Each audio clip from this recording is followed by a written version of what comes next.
আজকে আপনাদের সাথে একটা তান্দুরি চিকেনের রেসিপি শেয়ার করছি। ঘরে যা আছে যেমন হলুদ, মরিচ, আদা, রসুন, ধনিয়া, জিরা যা আছে সবকিছু নিয়ে আমি এই তান্দুরি চিকেনটা করব। জাস্ট সয়া সস আর হচ্ছে টমেটো সসটাই লাগছে।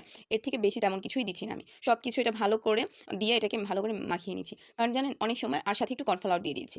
কারণ অনেক সময় কি হয় জানেন ঘরে তেমন কিছু থাকে না। কিন্তু বাচ্চারা চিকেন খেতে ভালোবাসে। ওরা বলে যে, "আম্মু একটু চিকেন না ফ্রাই করে দাও বা তান্দুরি চিকেনের মতো করে দাও।" তো তার জন্য কি করব অনেক সময় বাজারের যে তান্দুরি মসলাটা বা ফ্রাই করার যে মসলাটা সেটা ঘরে থাকে না। তো এখন কি করার? না থাকলে এই যে যা আছে হাতের কাছে তা দিয়ে খুব সুন্দর করে তান্দুরি চিকেনটা তাওয়াতে একদম অল্প তেলে, এটা বাচ্চাদের জন্য স্বাস্থ্যের জন্যও ভালো হয়। এই যে করে নিয়েছি এবং সাথে হচ্ছে বাটার দিয়ে এই পরোটাটা ভেজে নিয়েছি।